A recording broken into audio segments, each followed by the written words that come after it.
Salut à tous, ça y est, c'est l'heure du C'est lundi, que lisez-vous avec un jour de retard parce que j'ai récupéré mon ordi, donc ça y est, je vais pouvoir faire les vidéos depuis mon ordi, une bonne chose de faite.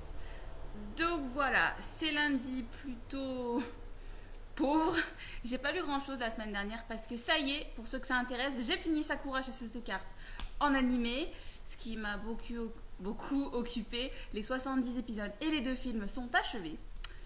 Donc voilà, si vous aimez, j'ai pas besoin de vous expliquer. Si vous connaissez pas, renseignez-vous, pour moi c'est culte, même si c'est pour les enfants. Donc voilà. Parenthèse fermée. Alors, la semaine dernière, j'avais aucune lecture en cours. Donc cette étape, on va pas la faire cette semaine. Donc je passe directement aux lectures passées, fini. Alors j'ai attaqué Sans âme de Gail Carriger, ou sinon peut-être vous appelez ça le protectorat de l'ombrelle ou les aventures d'Alexia Tarabotti, je sais pas. Donc voilà, le premier tome c'est Sans âme, édité chez Orbit. Ça c'est la couverture du grand format, il est sorti en poche entre temps, chez le livre de poche. Donc voilà, alors pour moi c'était ma toute première série steampunk. Alors pour ceux qui ne savent pas, le steampunk, ça se passe à l'époque victorienne la plupart du temps. Et en fait, au milieu, il y a des avancées technologiques qui n'y étaient pas à l'époque. Donc voilà. Mais ce n'est pas ce qui m'a attiré dans ce livre. Dans ce livre, ce que j'ai aimé, c'est que donc on est à l'époque victorienne, mais les loups-garous et les vampires sont reconnus dans la société. Et c'est ça qui m'a beaucoup attiré parce qu'on mélange protocole, bonne manière, tout ça, avec les vampires et les loups-garous. J'ai trouvé ça fort intéressant. Et donc cette histoire-là, elle a été à la hauteur de mes espérances.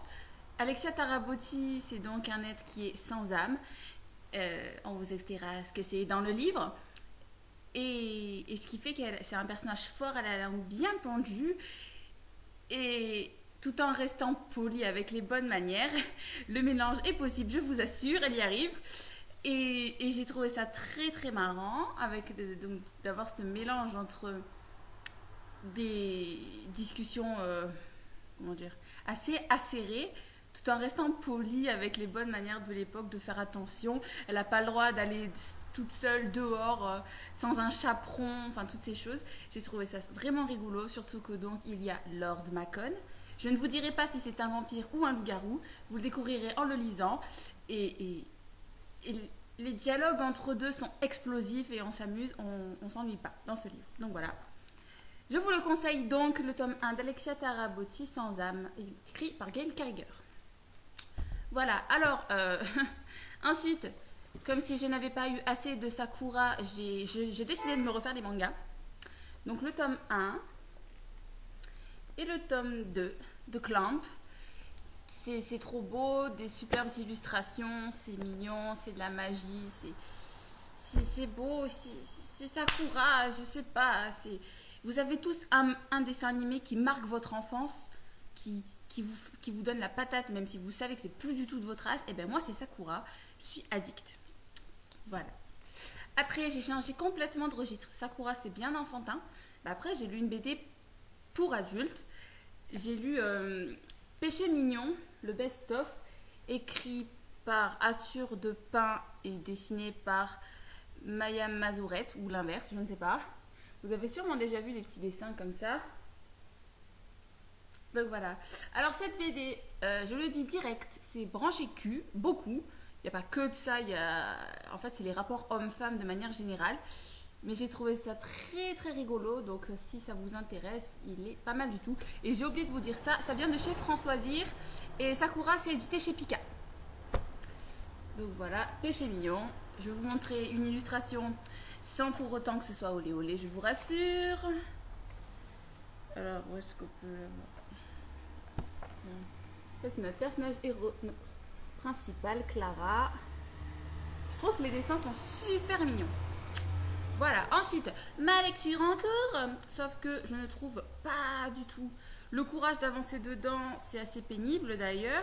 Je l'ai commencé jeudi, hein, et je suis à la page 35.